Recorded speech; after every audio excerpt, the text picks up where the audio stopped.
Assalamualaikum warahmatullahi wabarakatuh. Nama saya Sabrina Salsa Putri dengan NIM 211101040040038. Di sini saya akan menjelaskan materi mengenai penyusunan model pengelolaan kelas. Pengertian pengelolaan kelas di sekolah dasar.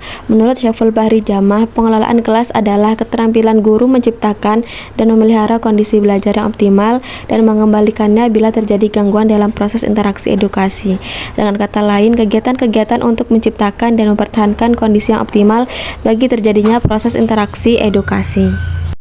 Selanjutnya, jenis pendekatan dalam pengelolaan kelas di sekolah dasar. Yang pertama, pendekatan resep. Pendekatan resep ini dilakukan dengan memberikan satu daftar yang dapat menggambarkan apa yang tidak boleh dikerjakan oleh guru dalam mereaksi semua masalah atau situasi yang terjadi di kelas. Kemudian yang kedua, pendekatan pembelajaran. Pendekatan pembelajaran ini didasarkan oleh suatu anggapan bahwa dalam suatu perencanaan dan pelaksanaan pembelajaran akan dapat memecah munculnya masalah tingkah laku siswa dan memecahkan masalah itu bila tidak bisa dicegah. Pendekatan yang ketiga yaitu pendekatan kekuasaan. Pendekatan ini dapat diartikan sebagai suatu proses untuk mengontrol tingkah laku peserta didik. Yang keempat, pendekatan ancaman. Ancaman di sini sepatutnya tidak dilakukan sesering mungkin dan hanya diterapkan manakala kondisi kelas sudah benar-benar tidak dapat dikendalikan.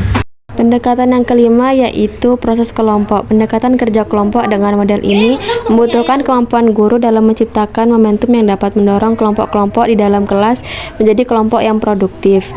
Yang keenam, pendekatan elastis atau prolastik. Pendekatan elastik ini menekankan pada potensial, kreativitas, dan inisiatif guru wali kelas dalam memilih berbagai pendekatan. Jenis pendekatan yang keenam yaitu pendekatan perubahan tingkah laku. Pendekatan ini dapat diartikan sebagai suatu proses untuk mengubah tingkah laku peserta didik dari yang kurang baik menjadi baik. Selanjutnya, model-model pengelolaan kelas di sekolah dasar. Model yang pertama yaitu model behavioristik. Model pengelolaan kelas ini menekankan pada peran vital pembelajaran dan arahan atau instruksi dari pembelajar. Hal ini didasarkan atas keyakinan bahwa perilaku menyimpang merupakan hasil dari kegagalan untuk mempelajari perilaku yang diinginkan. Model ini menganjurkan adanya atau diberlakukannya konsekuensi-konsekuensi perilaku dalam usaha meminimalisasi masalah di kelas. Di samping menggunakan perilaku-perilaku tersebut untuk mengkoreksi jika perilaku menyimpang tersebut diulang atau terjadi kembali.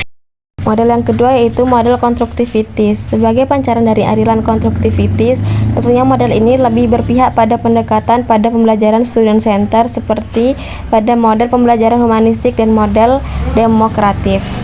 Model pembelajaran yang keempat yaitu humanistik. Model humanistik menekankan pada faktor keunikan individu. Pada model ini, intervensi pembelajar sangat dikurangi, bahkan lebih menitik beratkan partisipasi aktif dalam pembelajaran di kelas, sistem supervise, dan pengembangan individu.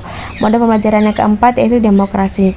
Model ini juga sangat menghargai perbedaan dan hak-hak individu dan menekankan pada kebebasan bersuara. Baik, cukup sekian materi yang dapat saya sampaikan. Mohon maaf apabila terdapat kekurangan dan kesalahan. Wabillahi taufiq wal hidayah, waridha wal inayah. Wassalamualaikum warahmatullahi wabarakatuh.